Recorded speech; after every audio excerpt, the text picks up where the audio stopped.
Just click the links for Odysee, Bit Chute, join the channel, become a valued member, get on Discord, or support the channel through the various means.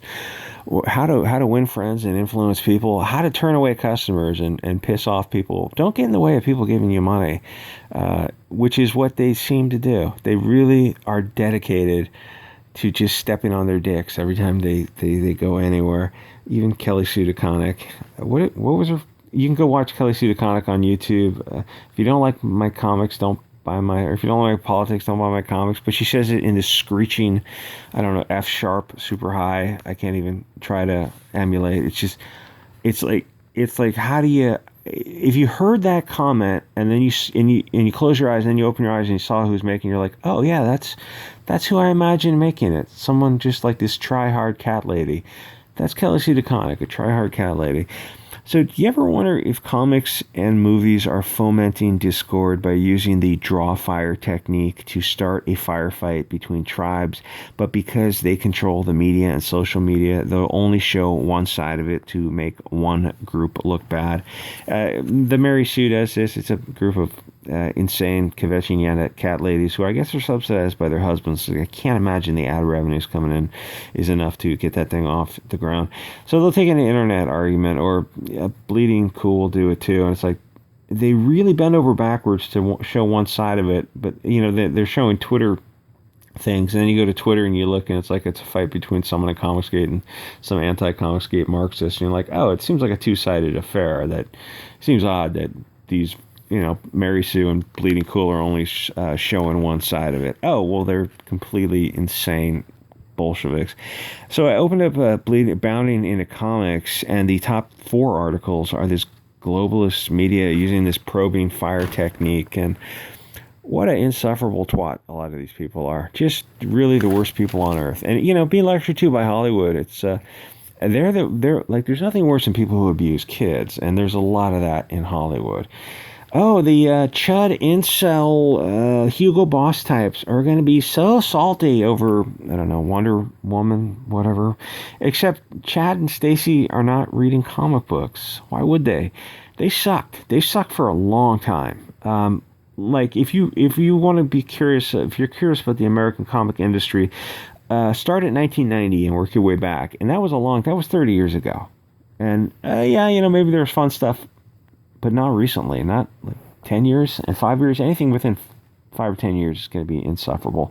Yes, collectors buy them to put them on a shelf because they like the covers, but very few people are buying them in general, and fewer are reading them. And not to be blunt, but everyone is a purse puppy retcon.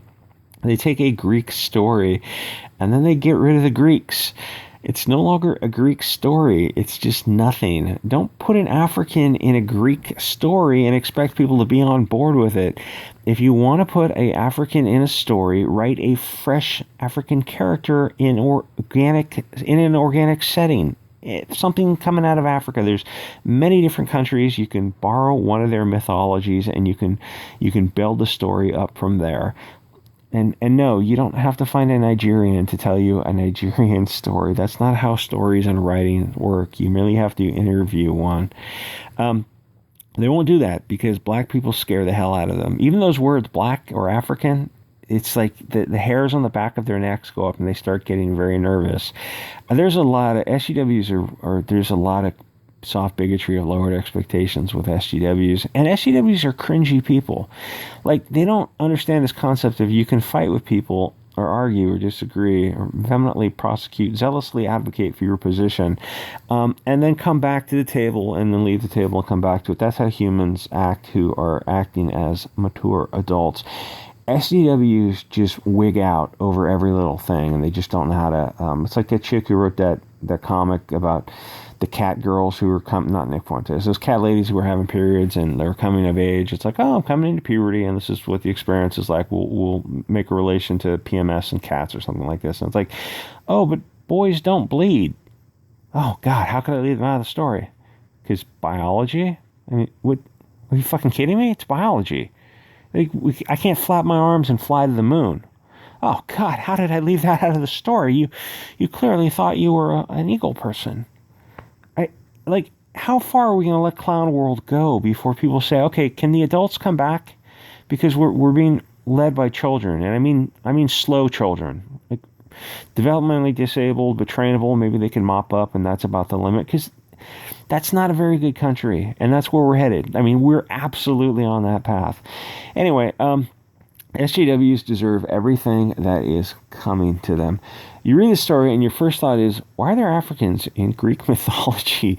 You know, turn it around. Would you want to see Greeks in African mythology? Or would you think, like, this is just dumb? This is dumb, written by dumb SJWs. I just want to like, kick in the nuts and say, what is wrong with you people? What is wrong with them? There's a lot wrong with them. Probably they smoke a lot of weed, and maybe cut back on the weed, or whatever other pharmaceuticals they're enjoying that gets them to this point. Just take a year off. Like Sarah Silverman wrote a book, and it was in that book I first heard this phrase, miat, M-I-A-T, make it a treat. Like if you're smoking weed every day, it's not a treat. Smoke it Friday, just Friday. It makes it special that way. Anyway, the thing is, you see this kind of stuff and you think like, oh, it's some black Wonder Woman, some black Greek character. And it's like, that's just Marxist good think, which is developmentally disabled. I guess I'll just go read some manga or something. And, you know, maybe the writers have a reason for it, but nobody sticks around long enough to hear the reason. We look at it as just A slur, F slur, written by G slur, C slur, K slur ladies. We're just not going to hear you out. We're just going to move on to something else, anything else. You can call us istophobes all you want, but you can't make us buy your cancerous comics, at least not yet. Probably they're going to work out of some subsidies or something where, like, you have to fund propaganda Pravda comics from DC and Marvel. The funny thing with the comic is, after I saw Wonder Woman 1984, which came out during the Woohoo Boogaloo, I wonder how well Wonder Woman Part 3 is going to do in a post-Wooflu environment.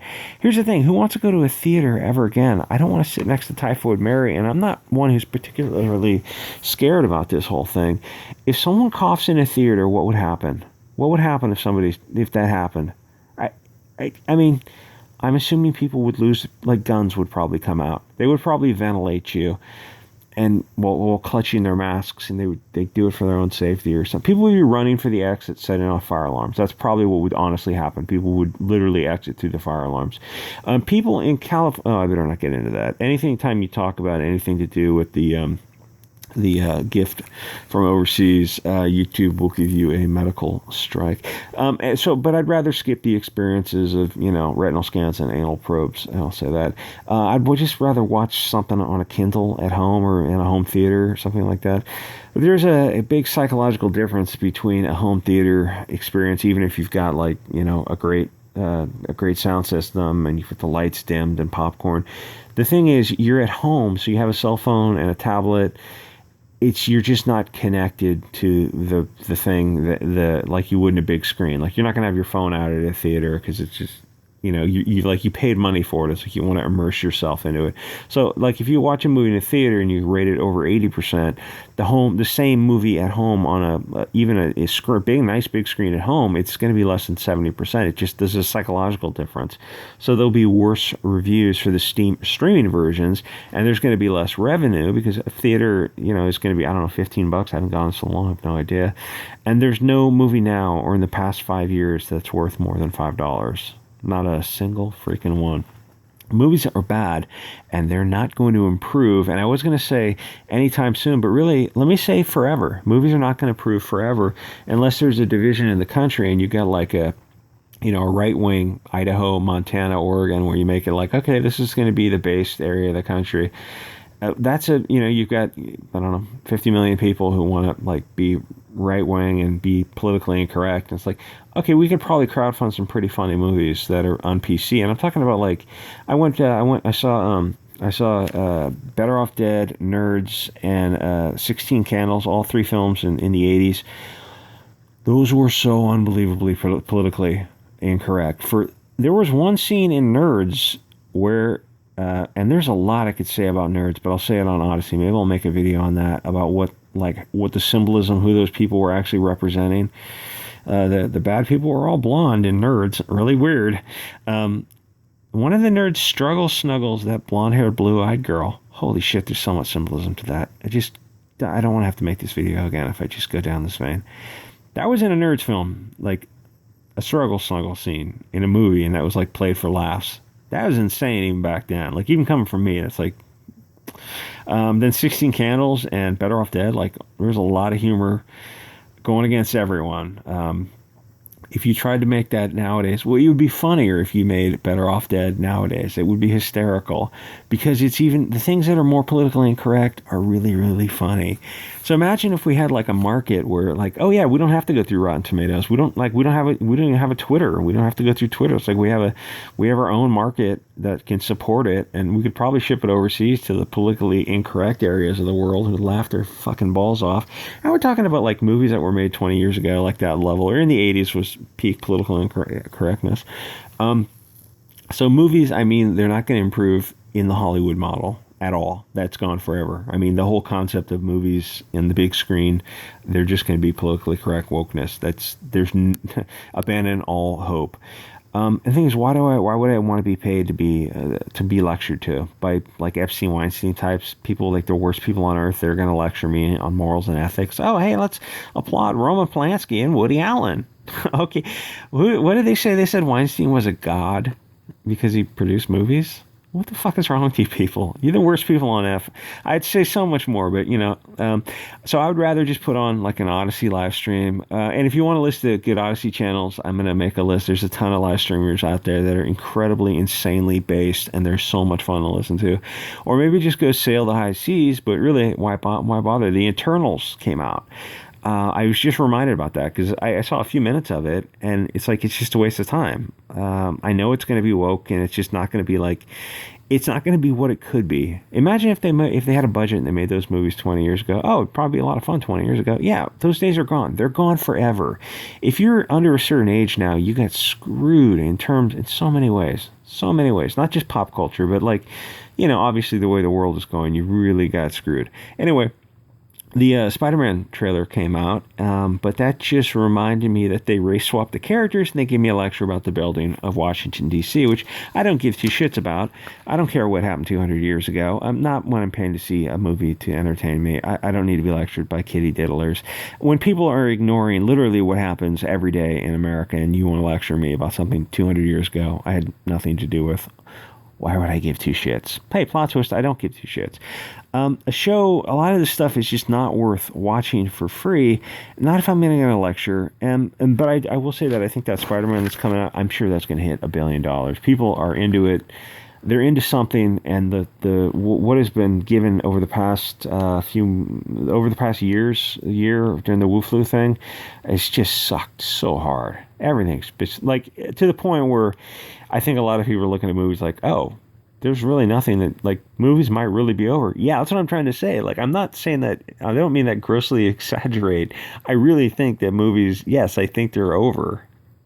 I don't know how to say it. I mean, you have to talk to someone like that Nerdrotic guy. Like, ask him, like, are movies going to turn around? If not, if they're in the Hollywood universe, no. If you're talking about small budget movies under $5 million, oh my God, we could do so much with under $5 million.